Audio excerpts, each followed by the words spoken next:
वाल्मीकि धर्म का जय वाल्मीकि कहो, जय वाल्मीकि कहो। धर्म प्रेमियों, जय वाल्मीकि। आज का पावन योगामृत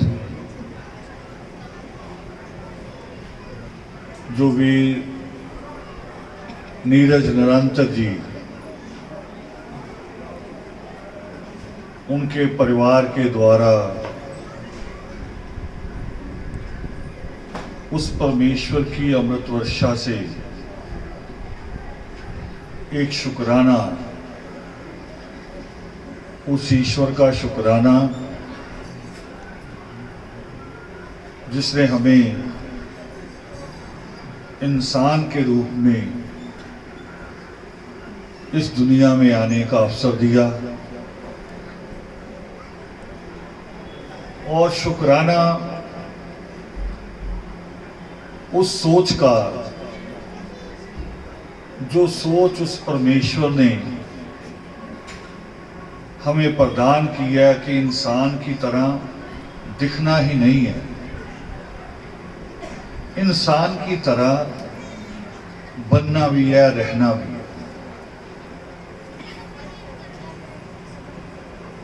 मैं एक कहानी पढ़ी मैंने, बेटे बीच में ना खड़े हो, लोगों को पीछे से दिखेगा नहीं।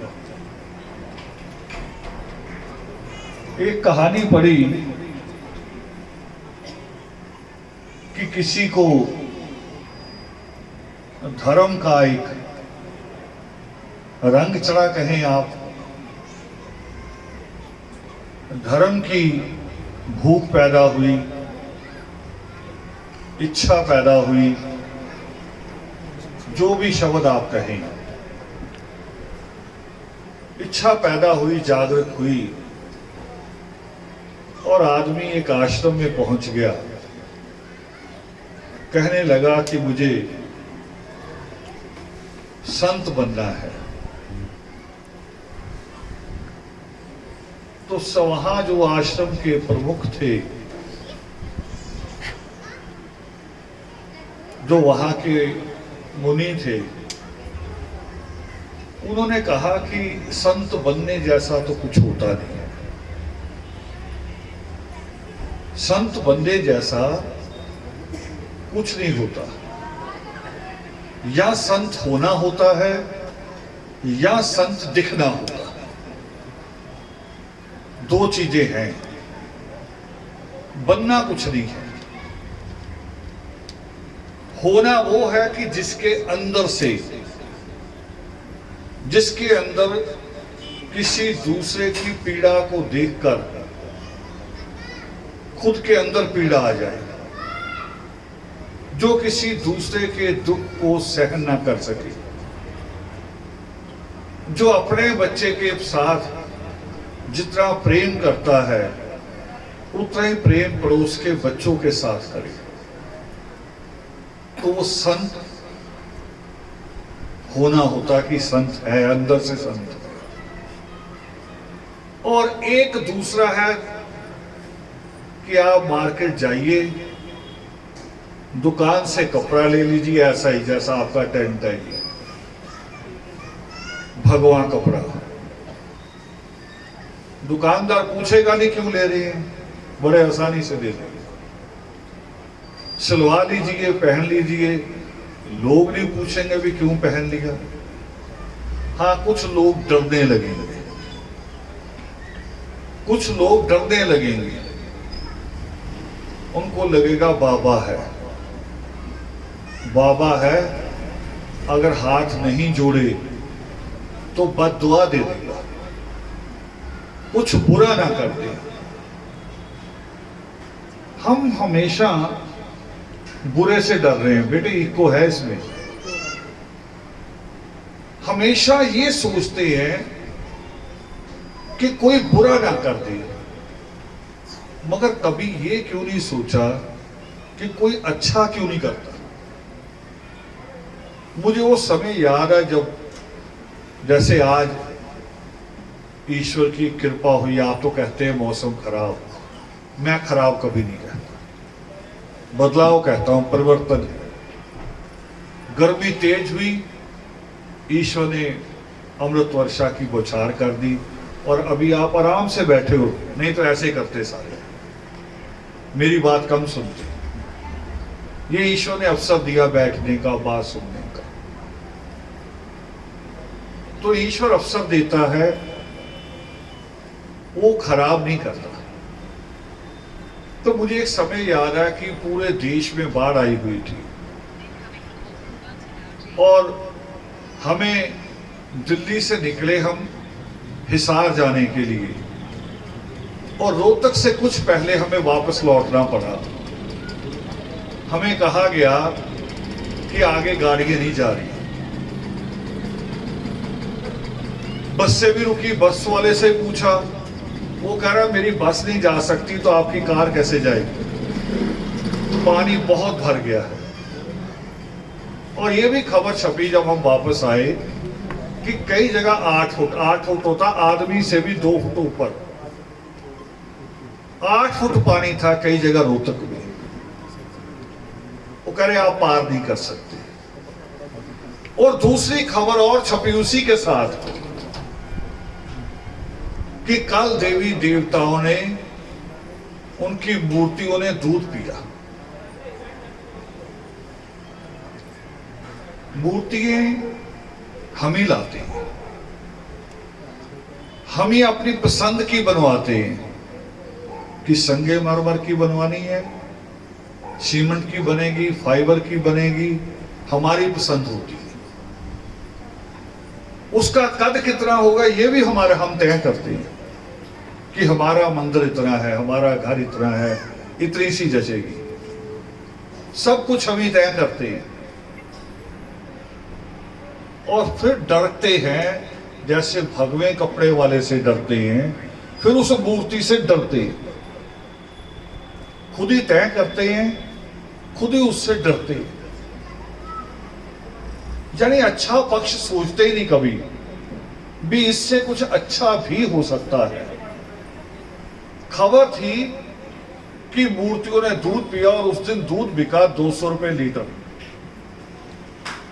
आज जितना महंगा नहीं था, आज तो है ना 40-50 रुपए, 60 रुपए। उस वक्त ये रेट भी नहीं था जबकि बात मैं कह रहा हूं।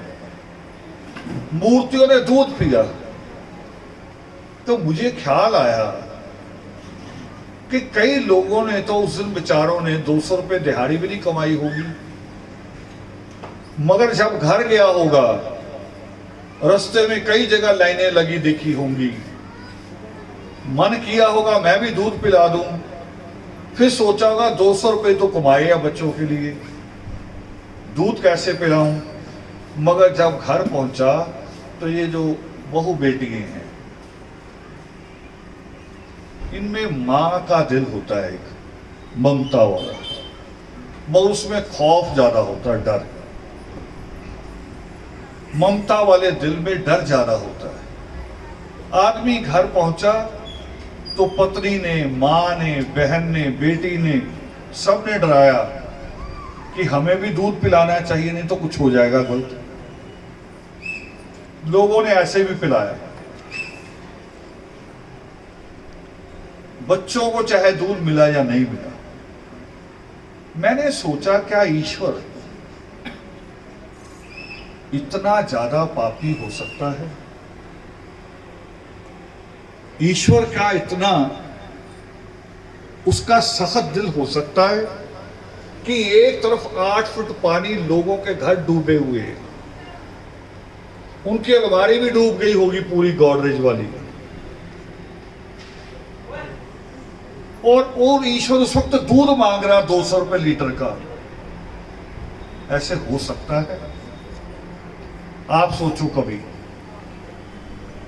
दुनियावी बात बता रहा हूं, घरेलू बात जो हम सबके जीवन में आती है, अड़ोस पड़ोस कभी कभी देखते हैं सब जगह। मां बाप से कई बार लड़ झगड़ के बेटे अलग होते हैं। होने का कारण होता है कि जगह छोटी होती है, और संख्या बढ़ती जाती है। यही काम आसानी से भी हो सकता बिना लड़े, मगर वो जब तक झगड़ा बढ़ता है माँ बाप भी तभी एक्शन लेते हैं। जैसे हमारी पुलिस, उनको कोई झगड़ा होने वाला करे, हुआ तो नहीं अभी, करे बंदा मर सकता, करे मरा तो नहीं अभी, मरेगा तो फोन करना। हमारे माँ बाप की समझ भी कमजोर होती, कुछ गरीबी भी है, मगर फिर भी एक बात नोट करो, जो बेटा लड़ झगड़ के अलग होता है, माँ बाप उसका बनता हुआ मकान देखने भी जाते हैं और फिर कुछ दे के भी आते हैं। जो झगड़ के गया है, जो कई बार ऐसे भी कह के जाता है कि मैं अब तुम्हारी शक्ल नहीं देखूंगा, मैं मर गया तुम्हारे लिए, वही माँ बाप दे के आते हैं। होता कि नहीं होता? अगर माँ बाप का दिल इतना बड़ा है तो उस परम पिता परमात्मा का दिल कितना बड़ा होगा। ये सिर्फ हमारा खौफ है कि हम 200 रुपए लीटर का दूध लेके खड़े हो जाए, हमारा वहम है। और ईश्वर ने इसी वहम से निकाला था। बेटी वाली बात मैं बाद में करूंगा कि उस परमेश्वर से जिससे ये परिवार जुड़ा, नीरज निरांतक जी का परिवार, उनकी विरांगी, उनकी बेटियां, उनका बेटा, उनके भाई, जिस विचार से जुड़े, रावण से नहीं। रावण एक आदमी है, इंसान है, ईश्वर का वैसे जैसे दुनिया आती है चली जाती है, जैसे आपके मन में कई बार अच्छी बातें भी आती, बुरी भी आती है, रावण भी वैसा ही। मगर जुड़ना होता हमें ईश्वर के विचार के साथ, और उस ईश्वर का विचार कहता है कि खौफ में नहीं रहना। अगर किसी को हाथ जोड़ के जय वाल्मीकि करनी है तो डर से नहीं करते, उसका कारण होना चाहिए कि मैं अगर जय वाल्मीकि करूं तो उसका कारण है। आज 2 बेटियों के मुझे मैसेज आए और दोनों आम बेटियां नहीं। एक बेटी दिल्ली में पीएचडी कर रही है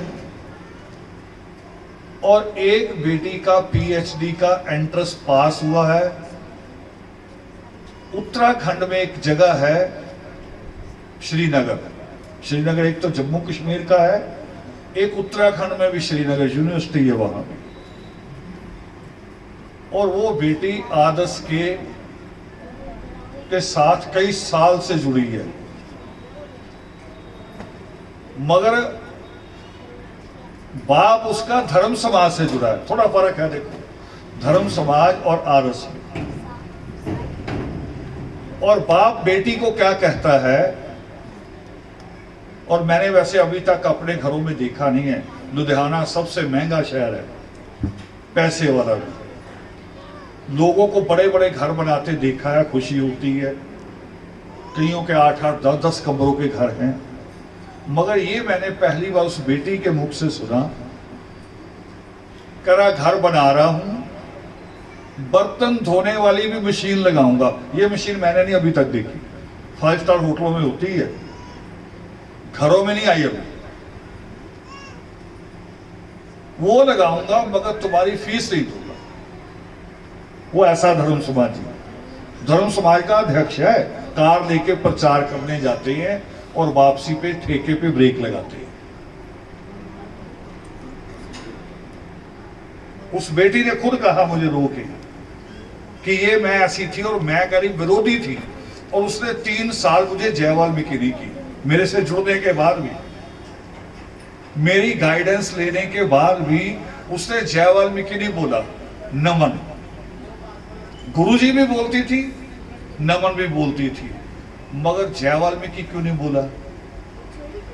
क्योंकि जय वाल्मीकि कहने वाले लोगों ने अपनी छवि गलत बना रखी, छवि गलत बना रखी। ये फर्क है धर्म समाज और आदि धर्म समाज। और आदि धर्म समाज का फर्क है क्या?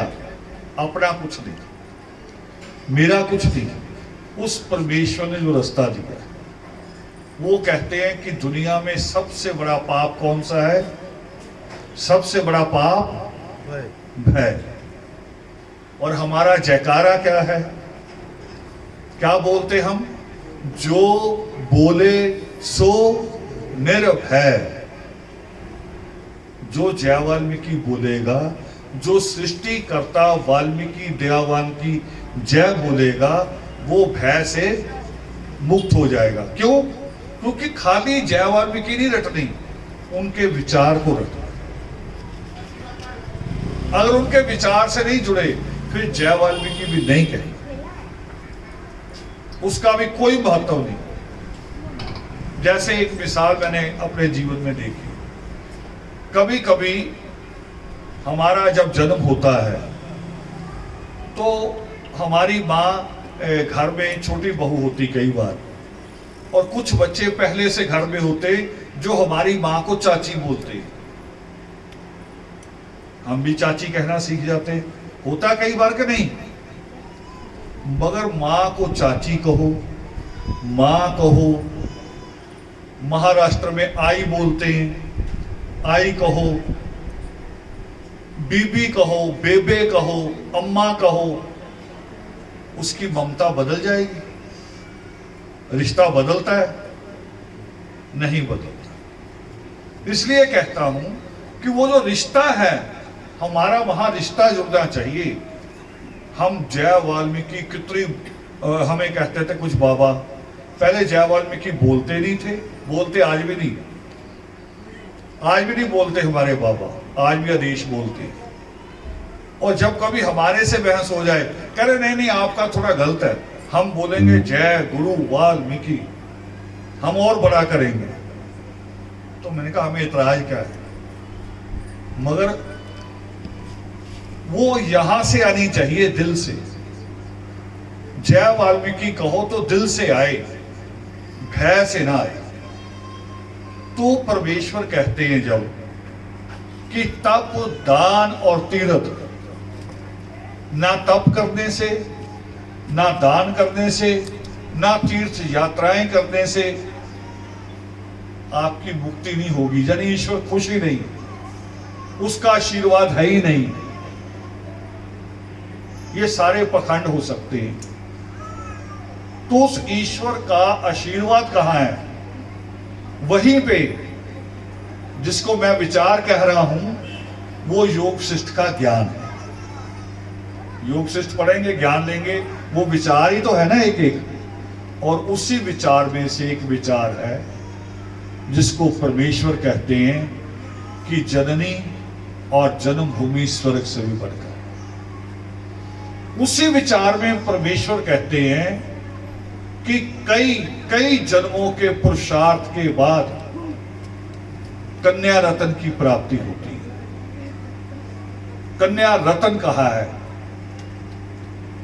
यानी जो दुनिया की, जो ईश्वर की सबसे अनमोल चीजें हैं, उसमें बेटी को ईश्वर ने गिना है।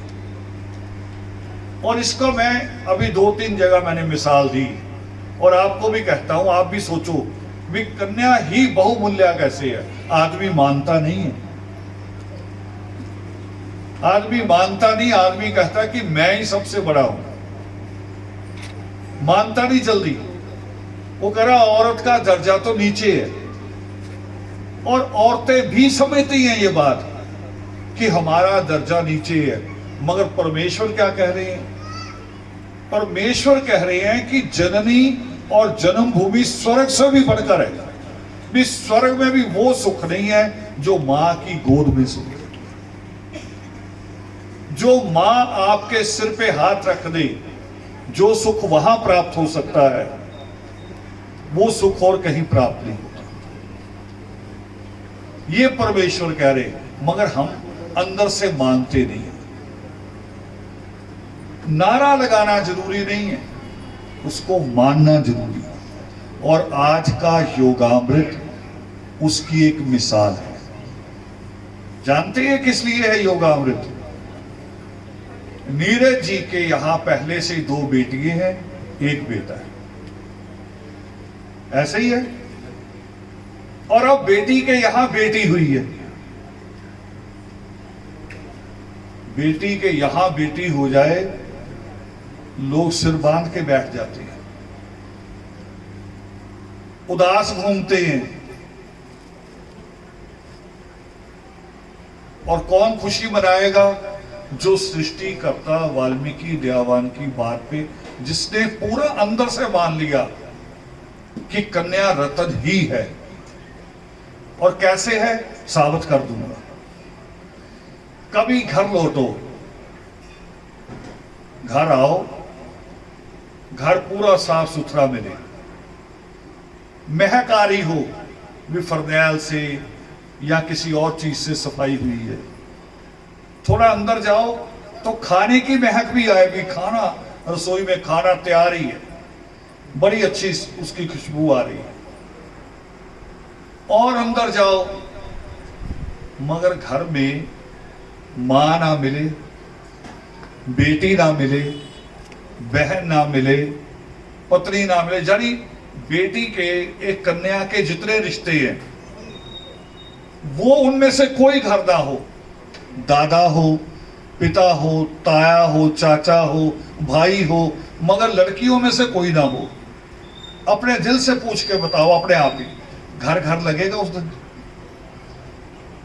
जिस दिन घर में एक बेटी ना हो, चाहे मां के रूप में, चाहे बहन के रूप में, जिस दिन कोई बेटी घर में नहीं, चाहे आप उस दिन, कभी कभी ये भी सोच लो, आदमी करते हैं कि आज घर कोई नहीं है, चलो आज मौज मस्ती, दोस्तों को भी बुला लो, खाना बना बनाया मंगा लो, मगर वो खुशी नहीं मिलेगी जो बेटी के, मां के, पत्नी के होने से मिलती। घर घर नहीं लगता जब तक बेटी घर में नहीं, इसलिए कन्या रत्न कहा ईश्वर। और ये सोच को मैंने कहा ना, बीच में एक बेटी का हवाला दिया, वो कह रही मेरा बाप धर्म समाजी है, तो जय वाल्मीकि नहीं बोलती थी। अब पिछले साल से उसने जय वाल्मीकि कहना शुरू किया। वो भी मैंने उसे हंसकर पूछा एक दिन, मैंने कहा मेरे साथ तेरा रिश्ता 3-4 साल का हो गया और अब तू पीएचडी की स्टूडेंट होने जा रही, सबसे बड़ी डिग्री होती है कॉलेज यूनिवर्सिटी की, आईएएस लग गए, कॉलेज यूनिवर्सिटी की सबसे बड़ी डिग्री, और अभी भी तुम्हें हमारे कार्य व्यवहार से, जो भी हमारे बारे में जानते हो, उससे नहीं लगा कि जय वाल्मीकि कहना चाहिए? फिर उसने कहा कि अब